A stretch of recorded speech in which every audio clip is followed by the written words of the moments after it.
America को ऐतिहासिक नुकसान पहुंचा है। ऐतिहासिक कह रहा हूं। रिपोर्ट के मुताबिक बताया गया था कि इस जंग में अमेरिका को 72 से 73 बिलियन डॉलर का खर्च हुआ है। लेकिन मेरे दोस्तों, ये रही रिपोर्ट, ध्यान से देख लीजिए। पेंटागन ने अपनी गवर्नमेंट से 80 बिलियन डॉलर और मांगा है। कहा है हमारा नुकसान ज्यादा हुआ है, हमारा खर्चा बहुत ज्यादा हुआ है। मैं क्या ही बताऊं दोस्तों, कहना तो नहीं चाहिए क्योंकि अय्यामे अज़ा चल रहे हैं, लेकिन मज़ा बहुत आया ये सुन के कि जो दादरलैंड वाले थे वो फादरलैंड वाले थे, खासकर जो भक्त समाज था उनके मुंह पर गोबर पोता जा रहा है। उधर ज़्यादातर इजरायलियों का मानना है कि हमें डोनाल्ड ट्रंप की डील पर भरोसा नहीं। ईरान के अंदर आतंकवादी हमले बढ़ रहे हैं। आतंकवादी हमले में ईरान का एक पुलिस अधिकारी मारा गया है। वहीं ईरान का खेल एक और आया है सामने कि 80 माइंस हुर्मुज़ के अंदर ईरान ने बिछाई हुई हैं, और जब तक वो माइंस क्लियर नहीं हो जाती, बड़े टैंकर बेझिझक उस इलाके से नहीं गुजर सकते। तो अब माइंस क्लियर करने में जो समय लगेगा वो अलग है। और सुनिए, यूएई के स्टॉक मार्केट और गिर गए हैं। डील के बावजूद मार्केट उठी नहीं है, बल्कि ये माना जा रहा है कि अमेरिका और ईरान की बातचीत खराब हो सकती है। कहा था ना, शुरू तुम करोगे, ख़त्म हम करेंगे, और जो खामनाई को कत्ल किया है तुमने, इसका खामियाजा सारी दुनिया को लंबे समय तक भुगतना होगा। लीजिए, ईरान ने ऐलान भी कर दिया है कि हम मेमोरेंडम ऑफ अंडरस्टैंडिंग से बाहर निकल जाएंगे अगर इजराइल ने लेबनान पर हमले बंद नहीं किए तो। मोहतरम हजरात, बड़ा मसला अब यह है, पत्रकार ने ट्रंप से पूछा कि चाचा आप तो कह रहे थे ईरान को अनकंडीशनली सरेंडर करना होगा, ये क्या वही सरेंडर है? तो ट्रंप ने कहा हाँ, यही वो अनकंडीशनल सरेंडर है। ईरान के नेशनल सुप्रीम काउंसिल के द्वारा कहा गया है कि इजराइल अगर लेबनान पर हमला करता है तो हम इस डील से लगभग बाहर आ जाएंगे। इसी तरह के जुमले का इस्तेमाल किया है और कहा है कि हमें इस डील पर, खासकर इजराइल पर बिल्कुल भरोसा नहीं है, और इजराइल कुछ करता है और उसके बाद हम अगर जवाबी कार्रवाई करते हैं तो हमारी कोई गलती ना होगी। अमेरिका और इजराइल के रिश्ते में दरार अंधों को भी नजर आ रही है, और जो थोड़ा समझदार है उसको दिख ये भी रहा है कि इजराइल के अंदर भी आपसी मतभेद शुरू हो गए हैं।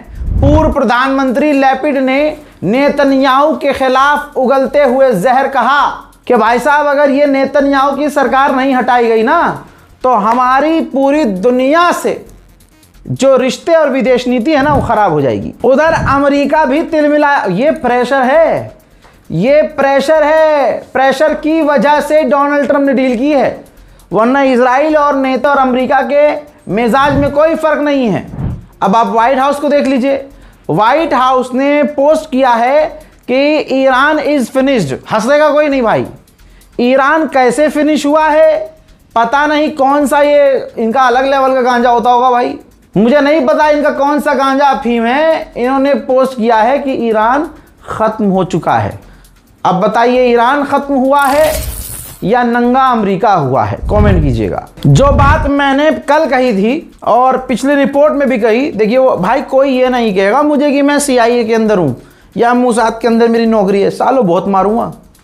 अगर हमारे कयास और अनुमान सही लग रहे हैं, सटीक हैं, तुम्हारा भाई अगर एक्सपर्ट है, किसी देश का विदेश मंत्री, लेजर आई वाले से तो अच्छा विदेश मंत्री बन सकता हूं भाई मैं, है ना? हाँ, तो अगर मेरे कयास सही निकल रहे हैं तो उसमें हमारी कोई खता थोड़ी है। ये तो भाई साहब तुम्हारे भाई का दिमाग है, एक्सपीरियंस है भाई, क्योंकि हमें गुलामी का एक्सपीरियंस नहीं है, सच बोलने का एक्सपीरियंस है और सच बताने का एक्सपीरियंस है। जो कहा था वो हुआ। इजराइल के अधिकारियों को चिंता ये है, ध्यान से सुनो, इजराइल के अधिकारियों को चिंता यह है कि नेतन्याहू ने अगर ट्रंप की बातों को नहीं माना, अमेरिका इजराइल को हथियार देने में पाबंदी लगा सकता है। ट्रंप प्रशासन इजराइल को हथियार देने से इनकार कर सकता है। अभी पिछली रिपोर्ट में मैंने यह आइडिया दिया था ट्रंप को, लगता है पहुंच गया है। स्विट्जरलैंड में मीटिंग होने वाली थी। ईरान के ऑफिशियल पहले जाने वाले थे, फिर जेडी वेंस जाने वाले थे। ईरान ने कैंसिल कर दिया, हम नहीं जा रहे। इजराइल लेबनान पर हमले कर रहा है। फिर इजराइल को लेकर ईरान ने कहा कि हमें एश्योरेंस चाहिए, गारंटी चाहिए कि इजराइल लेबनान पर हमले नहीं करेगा, तब हम स्विट्जरलैंड जाएंगे, तब वहां जाके हम बात करेंगे। मुंह पे थप्पड़ मार दिया अमेरिका के। फिर तब जाकर जेडी वेंस ने स्विट्जरलैंड का अपना दौरा रद्द किया। अब फ्रांस का विदेश मंत्री उछल रहा है। असल में जो ट्रंप झुका है वो पूरा ऐसे नाक के बल लेट गया है ईरान के आगे। जो ईरान से पाबंदी हटाने की बात हुई है, वो ये भी बात की गई है, डील में ये भी बात है, जो यूएन के द्वारा ईरान पर पाबंदी लगी है, अमेरिका वो भी हटवाएगा। इस पर फ्रांस के विदेश मंत्री ने कहा है कि हमारे पास वीटो पावर है भाई साहब। यूएन के द्वारा जो ईरान पर पाबंदी लगी है वो तभी हटेगी जब हम सेटिस्फाई होंगे, जब ईरान साबित करेगा कि वो परमाणु हथियार नहीं बना रहा है, जब ईरान साबित करेगा कि उसके पास यूरेनियम एनरिच नहीं है, जब ईरान अपनी मिसाइल पावर को कम करेगा, तब ईरान पर से पाबंदियां हटाई जाएंगी। मोहतरम हजरात, आपको बता देना चाहता हूं कि अब बड़ा मसला यह है कि ये ईरान के पार्लियामेंट सांसद के द्वारा भी पोस्ट कर दिया गया है लंबा चौड़ा ट्वीट, जिस ट्वीट में कहानी यह है कि ईरान के सांसद ने धमकी दी है कि हम इजराइल को, अमेरिका को क्रशिंग रिस्पॉन्स दे सकते हैं, हम मुंह तोड़ जवाब दे सकते हैं, खतरनाक जवाब दे सकते हैं अगर एमओयू का पालन नहीं किया गया, जो डील हुई है उसका उल्लंघन किया गया। अब आगे की सुनिए। ये रहा भाई अपडेट। पर्शियन गल्फ में ईरानियन अथॉरिटी ने कहा है कि 2 महीने तक हम कोई टैक्स नहीं लेंगे, बड़े आराम से कोई भी गुजर सकता है। लेकिन गुजरने से पहले 2 दिन पहले जरूरी है कि वो हमसे परमिशन ले लें, रिक्वेस्ट डाल दें, ताकि स्मूथली वो गुजर सकें। ये प्रोसेस 2 महीने तक होगा। यानी ईरान का इशारा साफ है कि 2 महीने तक ही रास्ता खुला हुआ है मुन्ना। वो भी परमिशन अभी भी आपको लेनी पड़ेगी, और 2 महीने बाद टैक्स तो टोल तो देना ही है। बताओ अमेरिका जीता कि ईरान? गुलाबी सुअर ने अपने इस इंटरव्यू में एक बार फिर से इजराइल के मुंह पर मूता है। अब दोनों मूत रहे हैं, दोनों मुतड़े एक दूसरे पर मूत रहे हैं। डोनाल्ड ट्रंप ने कहा है कि अगर हम ना होते तो इजराइल के टुकड़े टुकड़े हो जाते। हमारे पास B-2 बॉम्बर है, हमारे पास बड़े हथियार हैं, बड़ी मिसाइलें हैं, बड़े बम हैं, हम हैं तो इजराइल है। यहां तक कि इजराइल के अखबार डोनाल्ड ट्रंप के बारे में जहर उगल रहे हैं। देखिए, इजराइल के अखबार ने लिखा है कि डोनाल्ड ट्रंप चाहते तो दुनिया के सबसे बेहतरीन राष्ट्रपति बन सकते थे, लेकिन उन्होंने इजराइल को धोखा दिया, यहूदियों को धोखा दिया, हम सबको धोखा दिया। यह अंधभक्तों का जो असली बाप है सबूत लेके आया है। जरा ध्यान से अपनी आंखों को फाड़ कर पढ़ लो, क्योंकि मुझे पता है अंडुओं को पढ़ने में नहीं आएगा, लेकिन उनकी दीदी अंजना ओम कश्यप, उनकी बहनें और जो दूसरी हैं और जो दलाल पत्रकार हैं, वो तो थोड़ा बहुत पढ़े लिखे होंगे। पढ़ लो तुम्हारा बाप क्या कह रहा है। अमेरिका की रिपोर्ट यह है कि डोनाल्ड ट्रंप ईरान को धमकी देने वाला था, एज यूजुअल बड़ी धमकी देने वाला था, ईरान पर हमला करने वाला था, लेकिन डोनाल्ड ट्रंप के जो एडवाइजर थे, सीनियर एडवाइजर्स, उन्होंने वार्निंग दे दी। डोनाल्ड ट्रंप को कह दिया कि पूरी दुनिया में तेल खत्म होने वाला है, तेल की बड़ी किल्लत होने वाली है और सारा दबाव हम पर ही बनेगा।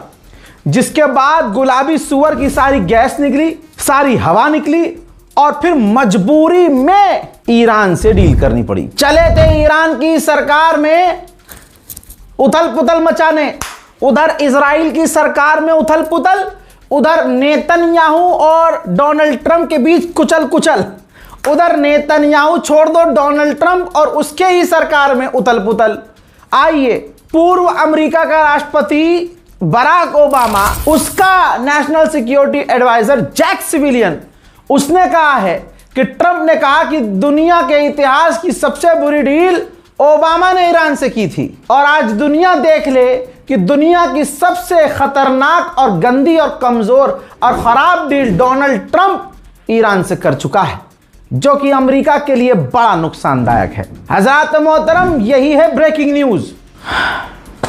वो बात अलग है कि बस मैं लास्ट में यही बताऊंगा जो बार बार मुझसे पूछ रहे हैं कि अभी भी इस वक्त भी वालिदा हमारी अस्पताल में है, मेरी जो ममा हैं वो हॉस्पिटलाइज हैं, काफ़ी परेशान हैं हम। मैं बहुत ज़्यादा परेशान हूँ, क्योंकि आप पता है माँ क्या होती है भाई। अल्लाह तमाम माँओं को दुनिया भर में सबके माँ बाप को सलामत रखे, चाहे वो दुश्मन ही क्यों ना हो, चाहे वो कोई भी हो। हर इंसान, चाहे वो जानवर क्यों ना हो, उसे अपनी माँ से कितनी मोहब्बत होती है। माँ का मर्तबा क्या होता है मुझे नहीं बोलना है, बस इतना बोलूँगा, भीख मांगूंगा कि मेरी मामा के लिए दुआ ज़रूर कीजिएगा। वस्सलाम, जय हिंद।